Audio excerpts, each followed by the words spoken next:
game of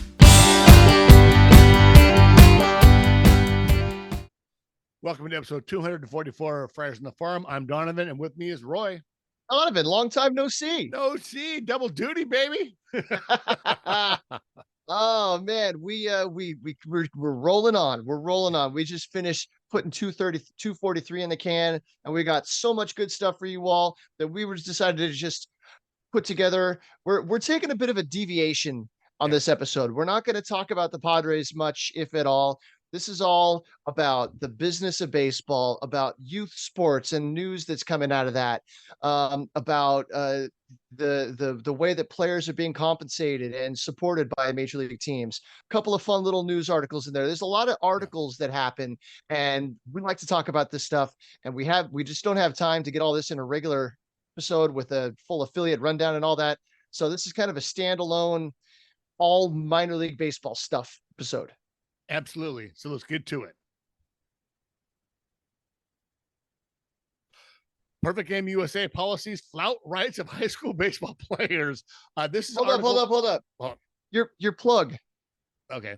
3, 2, 1. Before we do that, go to Apple, hit subscribe, give us a review. Go to the YouTube, smash the subscribe button. We need followers on YouTube. Follow us on X, on Instagram, on Threads. I posted all the videos of this last week on all 3 of those platforms. We have merch. I'm going to have the link to the description in the episode description. You can go pick up a cool Friars on the Farm t-shirt. I think I'm going to pick up another one myself. Just a straight Friars on the Farm. We really appreciate that. It costs money to put this thing on, and we've been paying for it for a very long time. And it would be nice to at least have get the SoundCloud account paid for, which is $15 a month. All right, so let's get down to brass tacks. Okay, so Perfect Game USA policies. This article came out in Forbes from Tony Blangino. Perfect Game USA policies flout rights of high school baseball players. A week or two ago, we talked about this. The news was starting to break. There was an article in the Athletic. But this article kind of expands on that and gives a little bit more background into exactly what's going on and how it happened. And it winds up affecting an old friend of the podcast.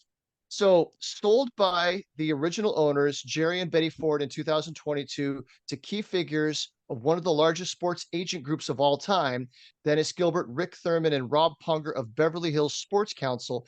The organization now seeks to monetize every aspect of the youth baseball business. Many high-profile investors, including some ex-client Major League Baseball players, have signed on. So the timing of that, this was in 2022. This was 2 years after the pandemic. So Major League Baseball had already taken over operation of minor league baseball, and they're getting their fingers in every little thing they can to do. What do they call it? Baseball. One baseball, isn't it? One baseball. Right. So a little background here might be helpful. Going back to the mid-2000s, Perfect Game began manufacturing trading cards in conjunction with premier events like the Aflac All-American Game. It wasn't a money-making operation. It was a joint effort with Topps, the renowned baseball card company, to market the event and its players. Funny thing happened as a result. These cards, especially for budding legends like Bryce Harper, became extremely valuable, leading investors to see the eventual potential for large revenue streams. But that was a long time and a whole lot of showcases ago. In the ensuing decade, Perfect Game had an arrangement with Leaf, another trading card company, that paid Perfect Game a modest stipend in exchange for trading card rights, which proved quite lucrative to Leaf. Here, a little aside here. It turns out that a friend of the podcast, Joshua Kushnick, former scout and agent, plays a central role in this breaking news. He collaborated with Perfect Game in developing an NFT, which I don't understand how an NFT has value, but it is a thing that people pay money for, as well as a trading card program independent from Leaf. So Perfect Game was going to do their own thing. Perfect Game then did a heel turn and cut Kusnik out of the deal. He soon learned of Perfect Game's greedy ambitions. So fast forward to June 2023 at the Perfect Game National event at Chase Field in Phoenix, home of the Arizona Diamondbacks. Quote, the players were summoned directly off the field and into the manager's office with me and CFO Jeff McDowell and told to sign a large volume of trading cards and stickers, said Kushnick. The players were not allowed to bring their advisors and parents and were told not to let Leaf representatives, who were also having the players sign, know of the alternate set of signings. Well, their goal was to monetize all of the players, not just the best. How do we commodify the toxic asset players in Wall Street parlance? Some of their strategies include forcing sales of baseball cards to families of all players, buying bat companies and forcing all players to use their bats, and buying up hotels surrounding fields at their events and requiring teams to stay there. That's just over the top greedy bullshit. Complete greed. We're going to see how much juice is in this orange and squeeze every bit Yeah. of it. Oh, but wait, there's another orange right next to it on the same tree, and they're just trying to monopolize everything about youth baseball. So if you're a kid, you're a parent, and you've got 16-year-old Johnny that you want to go off to college, you think maybe has a chance of getting signed, and this is their chance to get shown. Oh, hey, here, sign on this dotted line, whatever. They don't have an agent. They don't have anybody Nope. advising them, do this, don't do that. Yeah, I want my kid needs this opportunity. I need to sign. And then all this exploitation happens right afterwards. It's just disgusting. Well, we talked a little bit about this last episode where maybe there's a way that they do make a little money and they lower the fees. But now that I'm thinking about it, forcing the parents to buy the cards, what happens now is when you go to when I would go to a rec league tournament, say in Vegas, you pay X amount of money because that's how much the team costs. Now that pays for the renting of the fields, of all the fields, of all, even if you don't play on it, renting of the fields. It pays for the umpires, and it pays for all the legal fees behind all that kind of stuff.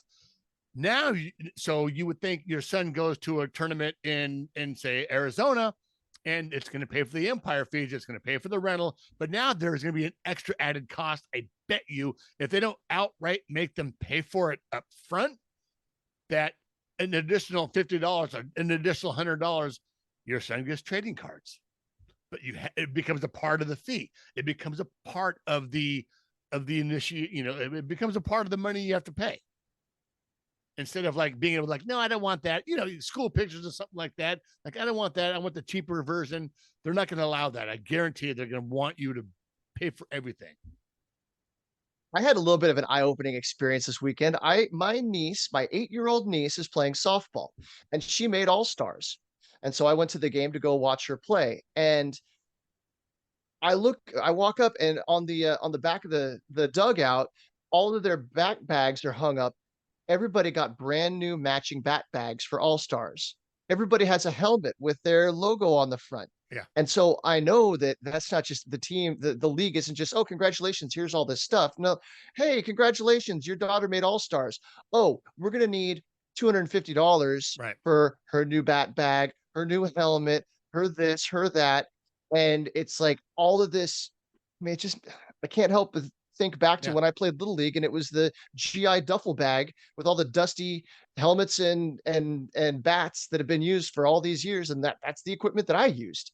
Right. And now this 8-year-old girl probably got a new bat bag at the beginning of the season, got a new helmet to start with regular. Oh, hey, here's all-stars, another bat bag, another helmet. Like, where does it end? Yeah, I don't know where it ends, but then eventually, I guarantee you, Major League Baseball is going to buy a perfect game. It's going to buy. I don't know if area codes is another.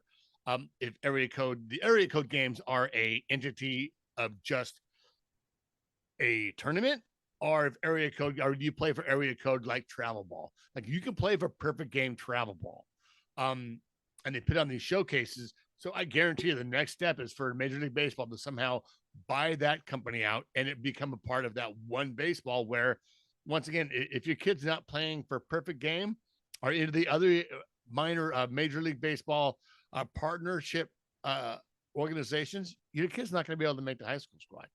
And your kid needs to play travel ball to make the high school squad. Yep.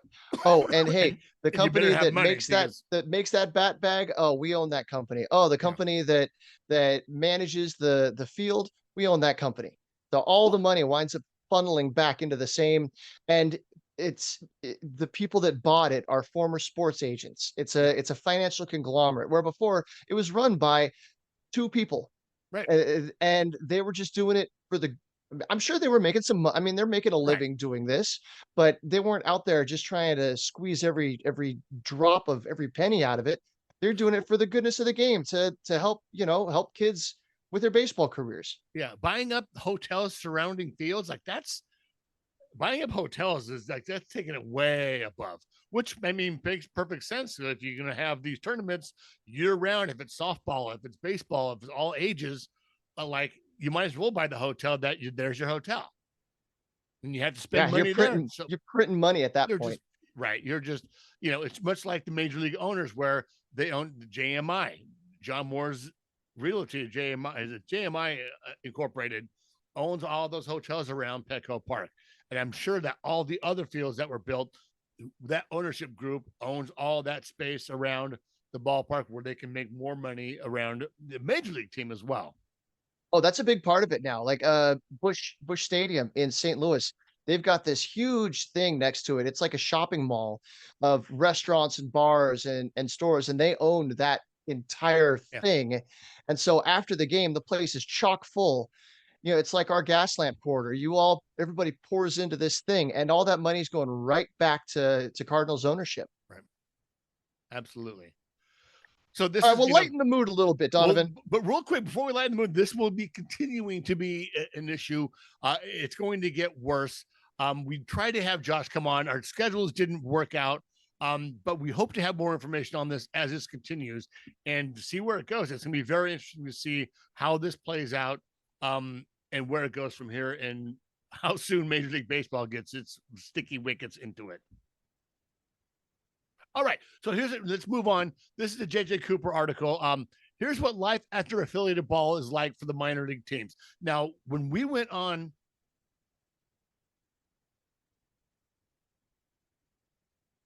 stop. I missed the rock lobster thing. Yeah.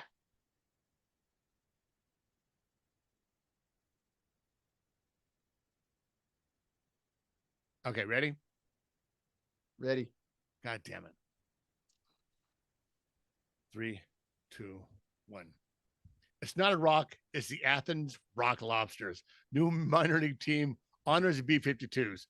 Paul Newberry from Associated Press. The minor league hockey team that will begin playing next season in the home of the University of Georgia paid homage to the city's rich musical heritage by choosing a nickname made famous by one of its most famous bands, the B-52s. Released a quirky crustacean-themed song, Rock Lobster, in the late 70s. I think it was 1979 when that came out. Now it's moving from the beach to the ice to adorn an expansion team in the Federal Prospects Hockey League. Love B-52s. Listen to them today at work. I have the first wave on. Rock Lobsters. It's hard to do it maybe with REM. There's Losing My Religion or, Southbound Train. There's not really a song there, but like, having the B-52 is party music. Oh my God, absolutely. So the venerable band endorsed the new moniker in a statement released by the city officials. Athens, Georgia is our birthplace and where we started our journey down the Atlanta highway to spread our homegrown groove out to the universe. It said Rock Lobster was one of our first songs, and we can testify that millions in the galaxy have gone wild to this deep sea surf anthem. We are truly honored to have our hometown hockey team named the Rock Lobsters, as the song declares, "Let's rock." Can you imagine the promotions that they're going to have? The hairdos. Oh, the Rock Lobster hats, like Rock Lobster, the restaurant. There's just all kinds of stuff they can do there. Oh, I'm so stoked. I love the B-52s. And everyone a couple of the members have had solo albums. Just it's such a fun story, and has nothing to do with baseball.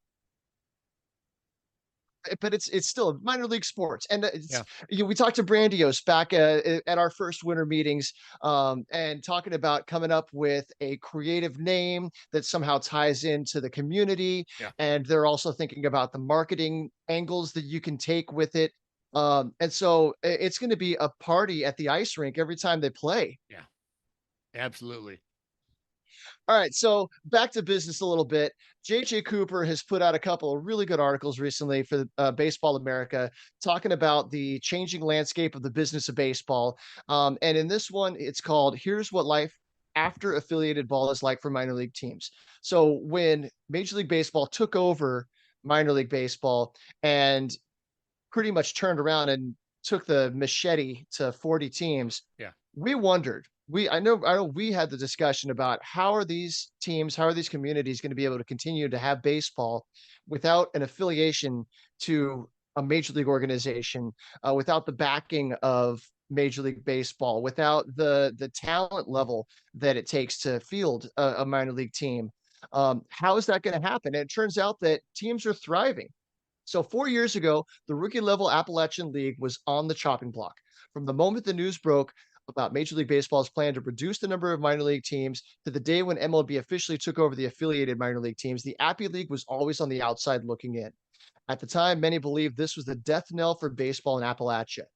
Without MLB ties, fans wouldn't come to games, revenues would drop, teams, and then the league would die, and baseball would disappear from the region entirely, or so the thinking went.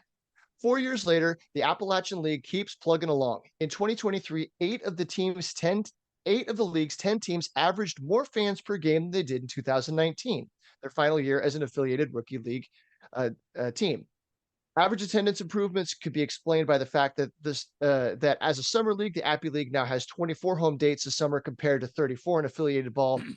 But there's this: 6 of the 10 teams drew more total fans in 2023 than they did in 2019, even though the league had 135 fewer dates. I remember we were talking about this, and it was like these towns are going to die. Now we've talked to a few players about their experience in the draft league, in these partnership leagues. I remember specifically the Twins. God, I can't remember exactly where. Bradenton? Nah, it was in North. Anyways, so the Twins affiliate in the Appy League, the city had a choice between either spending $1 million on literally upgrading the police department or upgrading the field. They spent the $1 million. The city council paid the money and put the money into the field rather than upgrade their police department. I mean, this is how much these teams mean to these communities. And we just figured it was just going to go the way of the dodo. And I love some of the names of these teams too. I think there's the Doughboys. God, I can't remember any of the other ones. There's a few in the Appy League that has some pretty fun names. Well, so one of the unique things that happened was clearly the ability of each of the teams to create their own identities. That had really good implications for the surrounding communities. That created additional buy-in, said Ryan Coor, who owns the Burlington Sock Puppets and the Danville Otterbots. Yes. This also helped teams sell a lot of merchandise. The MLB nicknames and resulting logos demonstrated the team's official status, but it wasn't a desirable product. If a Royals fan wanted a hat or a t-shirt, they generally bought a Kansas City Royals hat, not a Burlington Royals lid. But the Burlington Sock Puppets, that has proven to have an appeal both in the market for fans, both in the market and for fans far from Burlington, North Carolina. Quote, in 2015, once a week, I would ship a hat out, Coor said. Within the last 3 years, I'd guess we've sold more Sock Puppets merchandise than we had for the past 35 years combined by significant amounts. Yeah. It's been a really nice boost. Merchandise was not even something we considered as a revenue driver before being able to build our own identity. There wasn't a serious upside. So before, that's what all these teams were. They were the Braves, the Yankees, the White Sox. They were just that team. And so they're just wearing a Royals hat. You know, that's not nearly as fun as being the Danville Otterbots or the Sock Puppets. Or the Greenville Flyboys or the Johnson City. The Johnson City were the Mets, the Johnson City Doughboys. It was the Mets, the Twins, the Reds. I think Greenville were the Reds. Johnson City Mets, I think they were there as well. The Cardinals were there as well. And the Burlington Sock Puppets. I remember some of the not backlash, but some of the blowback that came out with naming the team the Sock Puppets. There's a team in High Point called the Disco Turkeys. And those guys, that social media team, if you guys want to follow a social media on X or Twitter, whatever you want to call it, follow the Disco Turkeys because they are absolutely on fire. Any news in baseball and sports, they're always tweeting out, hey, come play for us. You know, in the off season, we need to put together an episode of just like wacky baseball stuff. Like the Savannah Bananas, I think have started to change how people think about the business of baseball and the entertainment aspect of it. And I think we're going to see not necessarily copycats, but I think you're going to see a little bit more of that, the entertaining barnstormers. Yeah. And then at the same time, some of the entertainment stuff that they do is going to be percolated down into the serious minor league baseball. I know they take their job seriously, but it's a show that has a baseball game kind of threaded through it. It's a little Right. different. But I that's that's the fun stuff that you get with these small towns. I heard somewhere that someone said that the Manfred man on second base kind of came from the Savannah Bananas, where extra games are played with a guy on second base. I'm not sure if that's true or not. I could have swore I heard someone say that. So they used to be in the Atlantic League and in independent baseball. Right. And I believe they were when Major League Baseball first started using the Atlantic League to experiment with different kind of rules ideas. I think they were still active in that league when that started. Um, Okay. Either that or it was something that they were doing and Major League Baseball took a look at it and said, that's a good idea. Let's try it. Yeah. That might have All been the right. case. All right, so let's move on. The majority of our fans are coming out to have the best hot dog, a cold beer, and a safe and enjoyable place for their family. We're a community center, Keir said.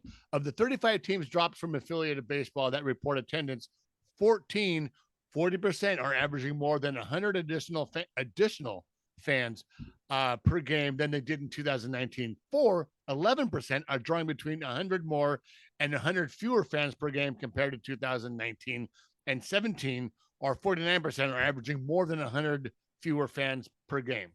That may seem like a story of decline, but it's actually right in line with what's happening in affiliated ball.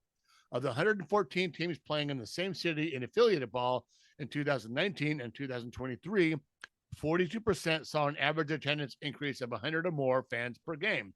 8%, are roughly even, and 50 of them have averaged more than 100 fewer fans per game. So that's right along the same lines as affiliated ball that's happening in these leagues, in these draft leagues, in these summer ball leagues, which kind of goes along with what's going on with the economy. But having no affiliation with professional baseball other than the league itself is shows huge resilience in this, and the creativity. They can go out. They really can kind of go outside the box more as a team separate from Major League Baseball, where some of these draft league teams, they have to kind of play within the structure of what Major League Baseball does. Right. So if any team would appear to have been in danger of a fan revolt, it would seem to have been Trenton. The Thunder were the Yankees AA affiliate in 2019. They're now a member of the MLB Draft League, a summer amateur college league. So the team went from being an upper level affiliate of the dominant MLB franchise in the market to having college players. Thunder fans are still coming out. The economics can be a little trickier than the attendance indicates. This is something I found interesting. Teams that move to partner leagues from affiliated ball have to pay for their players and coaches' salaries and workers' comp, an expense that was covered by the MLB team when they were affiliated. As Kane County Cougars owner Dr. Bob Froelich sees it, the economics of being a partner league team and being an affiliated team have ended up being very similar. Now his team has to pay for its players and coaches, but it also doesn't have to share revenue with MLB, though MLB sold advertising and inventory, which was part of the affiliated system. Quote, it's sort of a rounding error in terms of financial impact, Froelich said. So I thought that was an interesting kind of an angle to it. I was curious about that Right. before Major League Baseball, the parent organization is paying the salaries. Now you're going to not only are you running all your operations, but now you're paying, whatever 20, the 30, 40 people that are down there actually doing the Yeah. work on the field. That was free before, but sounds like it's balancing out. So to fast forward a little bit, um, there's something else that has become part of being in a partner league. Froelich stresses the importance of still having a tie to Major League Baseball that being a partner league team entails, but he also notes that now his organization has a direct responsibility for on-field success that was never possible in affiliated baseball. The Cougars pick the players for their roster and make every in-season move. This team has made the playoffs each of the first 3 seasons in the American Association. Quote, "This contraction has been the single greatest experience for me and my staff," Froelich said. "I think everyone who owns an affiliated team should be required to operate an independent or partner league team first. I didn't Mm, appreciate how hard and important player development is." Quote, "We as an organization and me as an owner underappreciated everything the players went through. It's been eye-opening for us." right. So then they'll place more importance on keeping those players safe, keeping them fed, keeping them, the focus becomes on the product on the field and not just going through the motions of bringing guys in and out.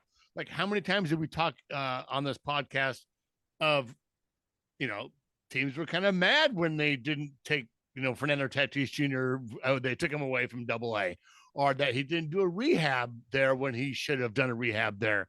Or that he skipped AAA altogether. Right. And a lot of the times these affiliates, they sometimes will rely on that big name prospect coming up that will draw a few more fans than normal, or the guy that's going to come down and have a rehab assignment. I mean, how many times have the Lake Elsinore Storm been a beneficiary of having Joe Musgrove pitch for a day? God, I think Blake Snell went down there and pitched for a day. How many of those guys went down there in A ball and high A? And that draws fans, and those couple hundred fans for a couple games mean a lot. So having them, the flip side on the competitive angle of it though.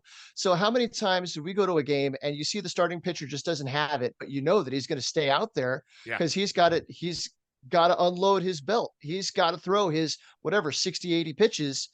They're going to leave him out there because he just needs to put in his work. And you may have players playing, out of position because they're trying to learn a new position or something. Winning isn't the priority at a minor league baseball game. Winning is secondary. The most important thing is player development. And if you're a fan and you're going to the game, you want your kids to go and see a competitive baseball game. It's not always a competitive baseball game just because of the reason the players are there. Right. Yeah. So at the independent league and the wood bat leagues, they are there to win. I mean, they're there to develop and to earn their next opportunity, but that team wants to win and they're doing what they can. They're making all the moves to put a competitive product on the field. You can't always say that about minor league baseball. Absolutely. So there were plenty of disappointments that came with being one of the teams dropped from affiliated ball. 4 years later, a lot of those teams are finding that it's been much better than they feared, and in some cases better than they hoped. Sometimes you have to realize that there are things bigger than you or your team, Froelich said. It wasn't great for Kane County, but in retrospect, I think it's the best thing that's happened to minor league baseball. There are fewer affiliated players and fewer teams, but they're getting better paid. They're getting paid better, and they're playing in better facilities. Now, I understand the sentiment there. I don't believe that it was, we have to cut these teams so that we can put these resources into the ones that we're keeping. I think that the money was there for them to be able to keep all of the affiliated teams. I'm sure we can argue all day about all the different reasons why they may have done it. But to me, it's kind of putting a lipstick on a pig. It is, but I understand the other side where, I mean, how many 50-round guys make it to Major League Baseball? How many of those guys make it to Double-A? Making the efficiency of the sport makes sense, but in a business sense, it takes getting rid of all of the short season ball, where those first year draft guys go and play, or the guys that aren't doing so well in A ball, they have another way to go back down before they go to the back to the complex. I understand the meaning behind that, where the cream will rise to the crop. If you're drafting less players, that last guy drafted has a better chance of making the majors than the guy that would have been drafted, 10 rows or 10 rounds behind him. I understand that, but I love the beauty of from the ashes rises this new league, and these teams and these cities are still enjoying competitive baseball, and it's still down to entertainment and having fun. It is. Okay, so some of the theme at the end of that ties into this next article from JJ. MLB's new economic landscape makes it a viable option for all players. Now, we have been advocates for proper fair pay and fair living conditions and all of that treating them like proper employees. And finally, baseball seems to have made that step. So when Major League Baseball began operating the minor leagues in 2021, it ushered in a new era for players. Even before MLB and the newly formed minor league division of MLB Players Association reached a deal on the first ever minor league collective bargaining agreement in 2023, pay and standards of living had improved. Once the CBA arrived, the transformation was complete. Players who remained after the minor leagues were scaled back and reorganized are now experiencing the best working conditions any minor league player has ever experienced. Food, 2 meals a day are now provided, and nutritious snacks and protein powder are also available whenever players are at the ballpark. But not sunflower seeds? Right. Or gum? Those Ooh, are essentials. We got to figure out how to get that into the budget. Okay, coming in hot. weight rooms upgraded, batting cages covered and upgraded, stadium lighting improved, salaries year round and at the highest level in minor league history. For players who didn't receive a large signing bonus, salaries are still modest, but even those are dramatically improved from where they were 5 years ago. Players no longer face the decisions that tormented them in past decades. Today, players can focus on playing their best instead of figuring out whether they can afford to keep playing. No longer do players have to rely on a spouse's salary, family help, or an off-season job to figure out how to earn enough in the off-season to support their main job, playing professional baseball. No longer does getting married or having a child create a decision point on whether a player can continue to pursue his dream of a big league career. The old system was pay to play, said Chris Betts, a catcher who spent 2016 to 22 in the minors. There have been trade-offs. Significantly fewer players get a chance to play in affiliated baseball.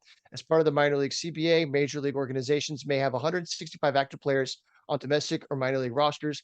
As recently as 2019, some had 240 or more minor league players under contract. But overall, minor league players have never had it better. So there's the trade-off. Right. If they really were taking it from, there's only so much water for us to spread around. So now there's less cups. Everybody gets a full glass. Yeah, absolutely. So I think the CBA has mostly pros. The cutting of dozens of teams was the trade-off, it seems, and being on the wrong side of that stinks, said left-hander Rob Kaminsky, a 2013 draftee who reached the majors in 2020 and then played in the new minor league system until 2023 when he was released. But for the greater good of the game and unreal talent in the sport, I think the CBA is a net positive. It is true. Like this reorganization, it had to be done. We've been going under the same system. Major League Baseball is going under the same system since Branch Rickey really brought the minor leagues into vogue back in the 50s. Now it's being more streamlined where you're getting, you have a better chance. If you get drafted, you have a better chance to make it to the big leagues. You're getting paid more instead of the offseason where they need to find full-time jobs and then balancing working out and staying healthy. Maybe now they only need a part-time job, or maybe they only work seasonally, part of the season where in the past where it's like, hey, I can't work out today. I got to work. I got to pay the rent. I got a kid at home, or, I got to make if you're in lower levels, you're not at home, you got to pay rent and electricity. All that stuff costs money. Right. Yeah. I mean, so in 2019, there were no guarantees of team provided housing. And it says there were no guarantees. There wasn't team provided housing. Right. It was rare for a team to set that up for somebody. So there could be host families in some situations, but players were generally responsible for finding a place to live in season. Usually that meant cramming a large number of players into a small apartment. Now teams are required to provide housing for all minor league players throughout their seasons. In Class A, players can be asked to share a bedroom, but in AA and AAA, each player is guaranteed his own bedroom. Utilities are paid for by the MLB team. So if a player was demoted or promoted, he was responsible for breaking the lease and finding new housing with his team. Created a bizarre scenario in which a player had no control over where he lived, but could be responsible for housing, even if a team shipped him to 4 different cities in a single season. And that happened all the time. Yeah, and it's not like you can pay to have movers pack up a truck and bring all your furniture, bring all your stuff. So that's why you hear stories about guys sleeping on air mattresses. And then how do you find a furnished place for a short-term rental? Yeah, and then you get asked to, okay, now you're moving up to San Antonio. Now you got to find somebody to take over your lease. I mean, these guys have enough to worry about. Yeah. And granted, they're playing a game, they're chasing a dream that a lot of us grew up, you know, when we were 8 years old, we dream about being a big league baseball player. But it's life, and these guys Right. still need to be able to live a life and be able to focus on their job without stressing about all this other stuff that they Yeah. shouldn't have to be saddled with. Absolutely. Well, remember we talked to Jenny Merrill at the Padre game. She's like, yeah, Grand Poly stuff's still at Jackson's apartment. Like, he was able to leave his stuff back here in San Diego and go off to AAA. Like, and that stuff's still there. In the past, it had to be moved. Like, you're packing up your stuff and you're flying out today, and somehow you're getting your stuff out there, and you live out of a duffel bag. Um, Yeah, we've heard about the team paying to have somebody's car taken moved. from Yeah. one place to another. Where before it's like, no, my brother hopped in my car and spent 3 days driving across the country to get it here, and they had to pay for that out of their own pocket. Yeah. The one player I think of here in the Padres system this year, Chase Valentine. He just got pulled back from AA, and now I think he's back in Lake Elsinore, where he started in Lake Elsinore, was in Fort Wayne. They sent him up to AA. Now the guy in I can't remember who came back off the IL. Now he's back here in Lake Elsinore. I mean, this kid's got more frequent flyer miles than a lot of major leaguers. I guess you don't unpack your bags. You know, you don't. But the per diem is better. The clubhouse dues, they're paying clubhouse attendants a fair wage. And so the clubhouse, it used to be a significant chunk of their money was going to the clubby. So now I'm sure they're still tipping their guy. I hope they're still tipping their guys, but they can afford that tip, and the clubhouse attendant isn't relying on it. And then Yeah. the food, they're guaranteed 2 meals every day. And that it used to be that there was one spread, and we saw some pictures of some pretty shady looking spreads at Yeah. times, In you the know, past. that a Absolutely. little plastic box with here's a little bologna sandwich and a piece of lettuce, and that's your lunch. So now they're putting together a pretty good spread, and it's 2 meals a day that they're guaranteed on the road, on top of getting, what is it, $30 of per diem. So now they don't have to make that $30 stretch for, you know, breakfast and lunch. They can afford to go to Chipotle and get the guac if that's what they want to do. Right. Or extra added meat. You know, one of the fun things about being at fantasy camp a couple of seasons back was watching the minor leaguers come in the morning, and it's a great breakfast, dude. It's a great breakfast. And then at lunch is awesome, but then they always have all the big old stack of to-go boxes. And players, when they're done eating, they'll pile up. They'll pile up on any of the proteins that they have there. And you just see bag after bag after box going out as those guys go off for the rest of the evening. Particularly in, you know, back at the complex, you walk into that and there's everything from orange juice to power drinks to muscle milk to every size of kind bar or protein bar that you want. You don't really get that too much, maybe in affiliated ball, but having that meal and the ability to take it home is huge. And how many times have we talked to guys that, well, we don't really cook, you know, we don't really cook at home, you know, at the hotel, you know, back of the apartment. It's usually able to go out, or they'll eat the spread from that night at the ballpark.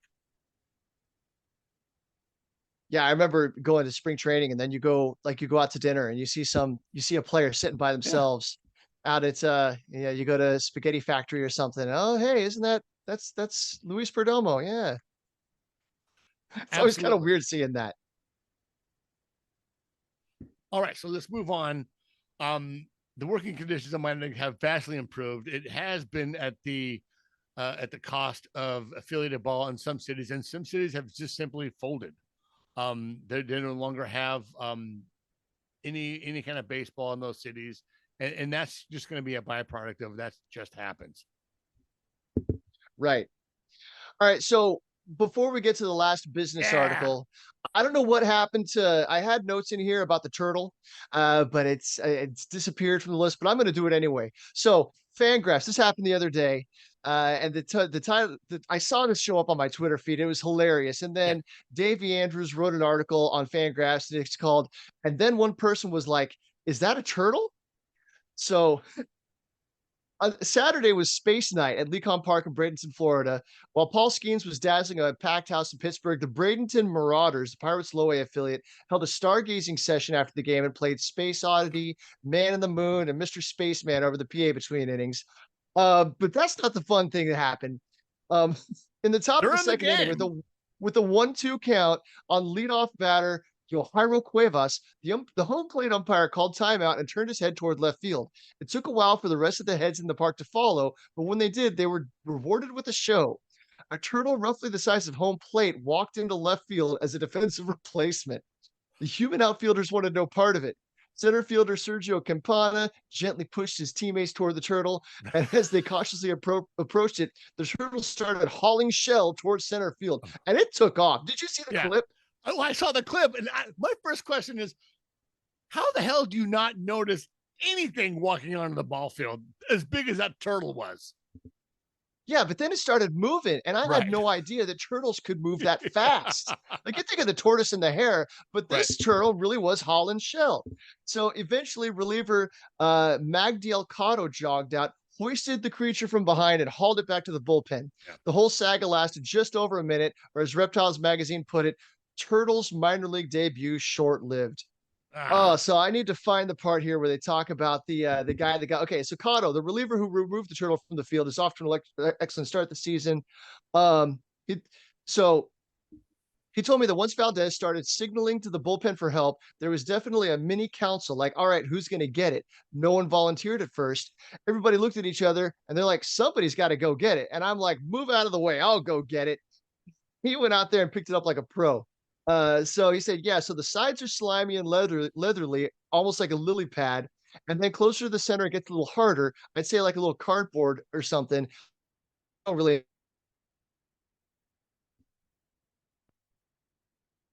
God damn it. Again.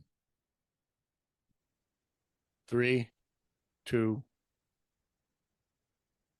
Okay, so Cotto carried the turtle to the bullpen, and the relief corps tried to make it feel at home. Dr. Greg Plowden, the University of Central Florida, told me that Florida soft shells have a distinct extended tube-like nose, which explains the nickname the Marauders bullpen gave their newest member. Quote, we named him Jar Jar because he looked like Jar Jar Binks from Star Wars. Unfortunately, Jar Jar decided he wanted out of the bullpen. Presumably, he's a starter at heart. Quote, we kept him in the bullpen for an inning or two, and then he started trying to get out. He wasn't eating any of the food that we got him, so we figured it was time for him to go. So they tried to give him lettuce, cucumber, and a grape. That's all things I would think a turtle would like. But it did not want any of those things.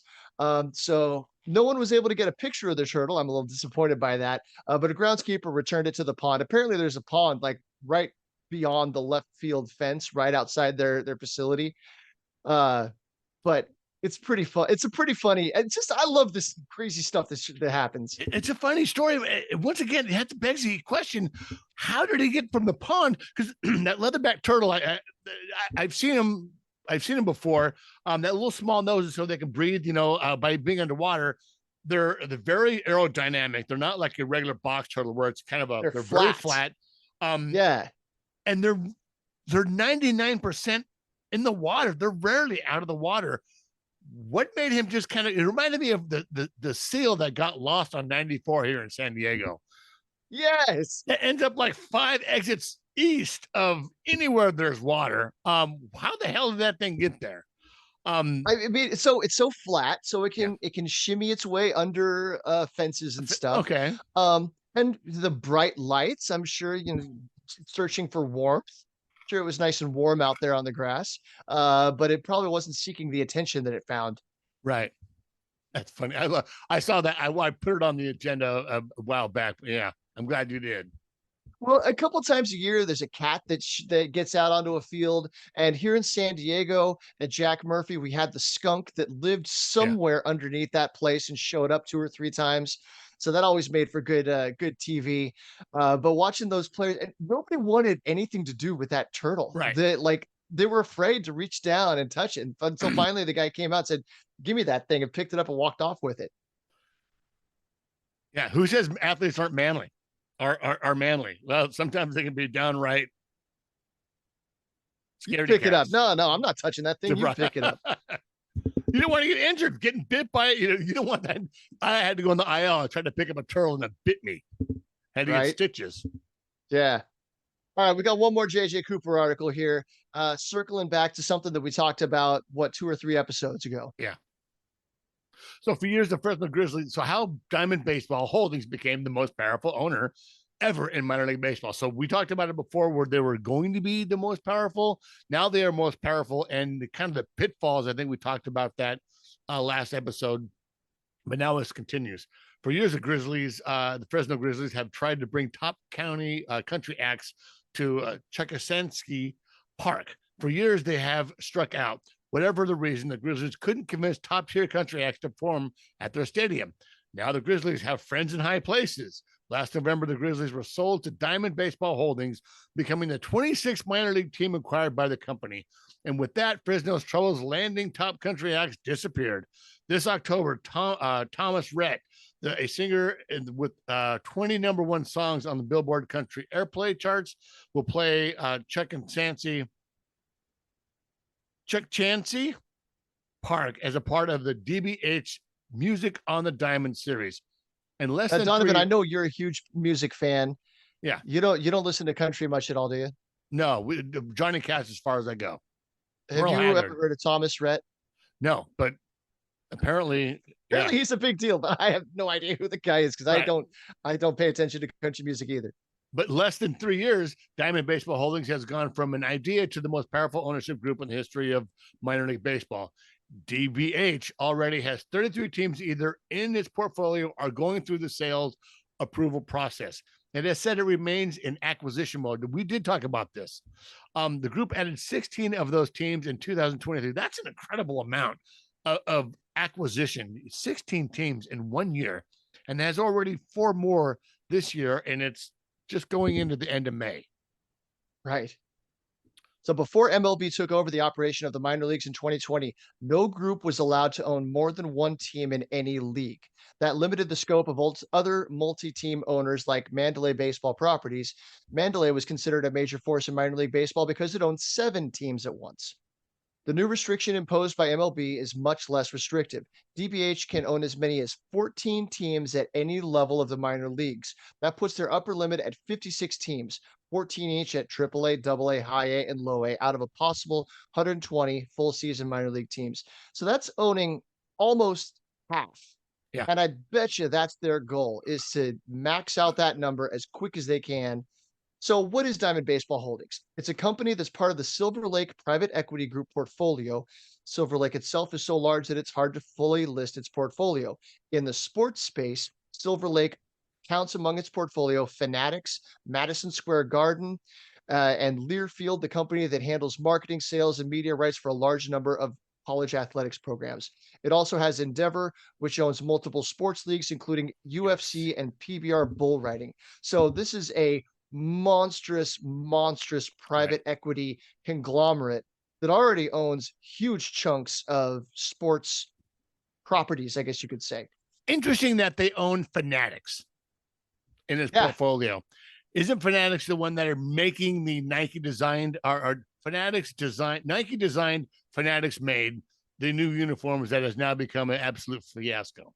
Right. Fanatics has been making the uniforms for Major League Baseball for a few years now. But yeah, it's this new Nike design with different material and the tiny letters on the back and gray tops and gray bottoms that are a different shade of gray. Yeah, it's a mess. So, but because Endeavor also owns a sports agency, Diamond Baseball Holdings became a direct part of the Silver Lake portfolio. So the rapid growth of DBH led to many questions and some fears about the minor leagues, about what the company led by Pat Battle and Peter Freund had in mind as it snapped up many of the flagship minor league franchises around the country. Would they slash and burn front office staffs? Would minor league teams across the industry lose their local flavor? Would DBH become too powerful, especially as it also has a contract with Major League Baseball to sell national MiLB advertising? So far, many of those concerns have not materialized. Yes, so far many of those concerns have not materialized. The general managers under DBH control were the same people running the clubs before they arrived. A fan who checks out 10 games a year might not even realize that a team has been sold. Private equity is looking for market beating returns, and generally, private equity isn't looking to buy and hold for the long term. It's hard for many to figure out how that will work in minor league baseball. By multiple accounts, DBH is paying top of the market rates for many of the teams it has purchased. That has done wonders for franchise values, and DBH's willingness to pay those prices have given some minor league baseball's best and most successful owners to sell cornerstone franchises. So they're coming in. This is one of the business side back end deals of Rob Manfred One Baseball, where one or two companies are going to own all the minor league teams, and they will be able to, there's pros and cons to that. The power that they have, they can maybe dictate some of the terms of the next contract when the next what's it called, the player contracts, the development agreement. Yeah, that comes out in 10 years. They may have more say in how it goes than maybe it's wanted. Also, with that, they can buy in bulk. So if an affiliate needs new lights, they can buy it for 3 or 4 and get a cheaper price, and then all those affiliates get better lighting, get better scoreboards, get better facilities. So there is a positive side of that. But the selling, that last sentence there of like, they usually don't hold assets for very long, could mean that it gets sold to another owner, another group, and they're not as savvy as Diamond Baseball Group or Baseball Holdings. And, maybe they fall into decline. Maybe they don't do the things that you need to have, the stability you need to have in minor league baseball, because it's very local. Well, the timing of all of this, when the pandemic was going on and we kept this podcast running through it, we were talking about teams, minor league teams, because there was no minor league baseball for a year. Yeah. And a lot of teams struggled through that. And there's only so much available in grants and federal money to help, keep small businesses afloat when that was all happening.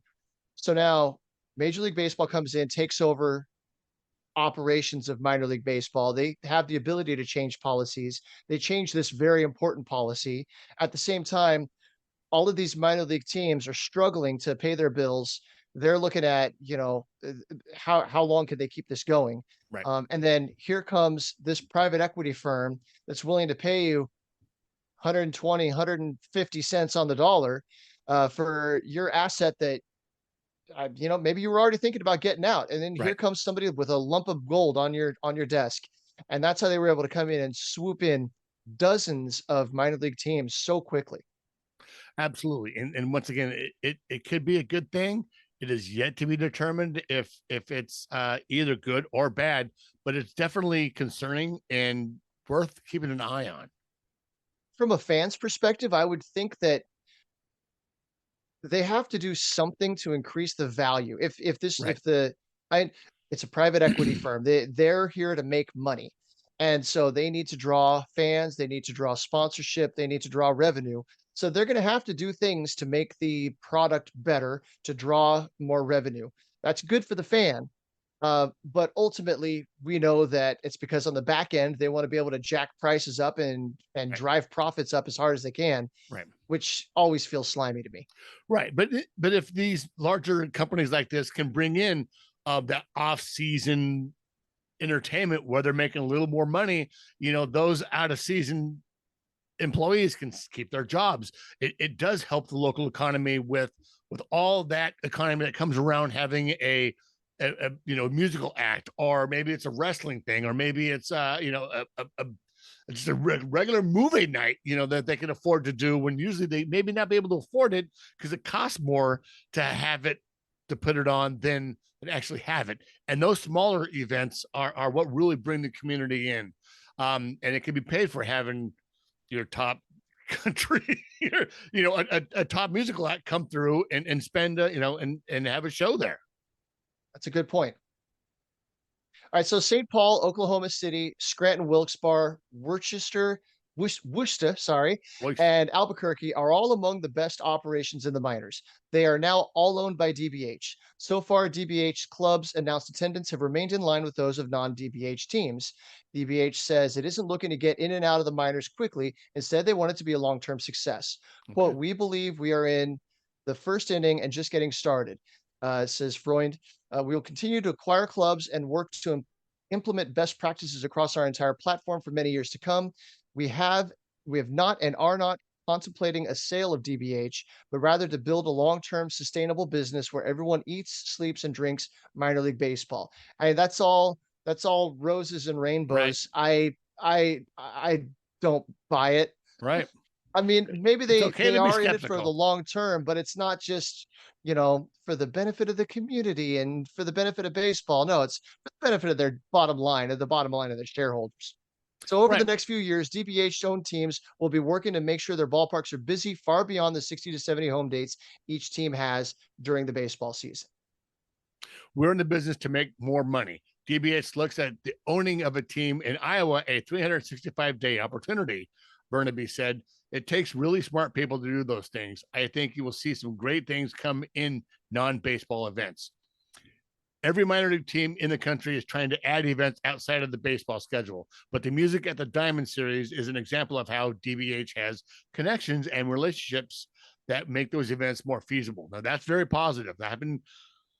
People with money know people that want to make money. It also has the numbers and funding to take chances on an individually owned team might not feel comfortable taking. So they can also take those risks where if it doesn't happen, where if it's not a good showing of a local, event, that they can kind of take that hit and be okay with it.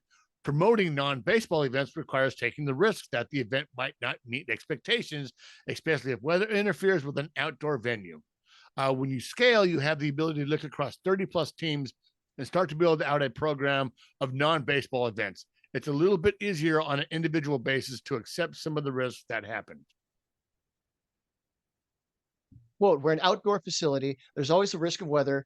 When there's an individual ownership group, there might be a reason to not execute that event. As somebody with more than 40 years in the minors, Burnaby knows pretty much everyone around the game. His phone has rung regularly over the last few years with friends wondering what life's like with DBH. Quote, I get a lot of calls from a lot of people asking how's it going for that very reason, whether they've been approached by DBH or just cautious. He said, a lot of my friends call. I tell them if the phone rings and DBH is on the other side, you'd better pick it up. A lot of good comes from this. So I'm trying to see the rosy side of this. Yeah. I like the idea that if what's the monster truck? If the monster truck tour is going around, they can book 30 teams, 30 minor league facilities across the country, and they can schedule it, coordinate it all because they're all under the same roof. Concert tours and that kind of thing. That's good. And as you said, that means the ballpark's open and you got food vendors and you've got sanitation workers. You got all those people that might not have had a job on that particular day. That is good for the community. And I hope that truly is what this winds up being. I can't help but get a little bit skeptical when these healthy big companies start coming in like this. A little taste of healthy skepticism is not a bad thing. It is not.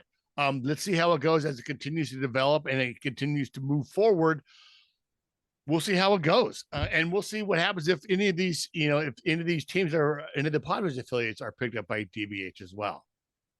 So Lake Elsinore, as far as I know, I'm not sure what their ownership status is, but they're not owned by a large conglomerate, at least not yet. So when you go to the game, you look around the concession stands, there are local businesses. Like there's the place on first base side that sells tacos. Yeah. And it's a local taco stand that is running that. So, but you wouldn't find that in one of these DBH owned places. You'd find, the same concessions in all of their ballparks, maybe with a slightly localized flavor. Maybe they'd cater something to the local market, but you're not going to see mom and pop operations performing a key duty in the ballpark in those facilities. At least that I'd be surprised to see that the case. That'd be very interesting, and that'd be worth investigating. Maybe when I had some time sitting around to look at some of these ballparks and find out what their fare is, what kind of food they have there, if that is the case. Because I had one of those tacos at that first base side, and it's fantastic. They also have the batter up. That's the is that the ice cream section there in Lake Elsinore? Yeah. It's going to be interesting, and it's okay to kind of lean in on this and it be kind of a good thing, but it's also very healthy to have an idea of like, this might not be good for minor league baseball, but it's certainly worth talking about. Let's lock this one away because we have a friend in Lake Elsinore, Andres Pagan, who is involved with the food service side of things. He's on the accounting side. I think he assists the VP of accounting, whatever that is. He'd be an interesting guy to have a conversation about that kind of stuff, about how do you locally source and how would this be done differently if it was, up to scale company like that. Yeah. So it's going to be interesting to see as this continues to go. And that conversation with Andres, although might have to be off the record, will certainly be interesting to have in the future. All right. Well, it's been a long day. We've had a lot to talk about. Thank you all for sticking around with us. I hope some of you found this stuff interesting, maybe a little bit entertaining, but it's stuff that I'm fascinated with, and I'm glad we were able to take the time to go over all of it. Absolutely. Till then, you can find me on Twitter at SD Donavan. I'm at Zippy_TMS. See you next week.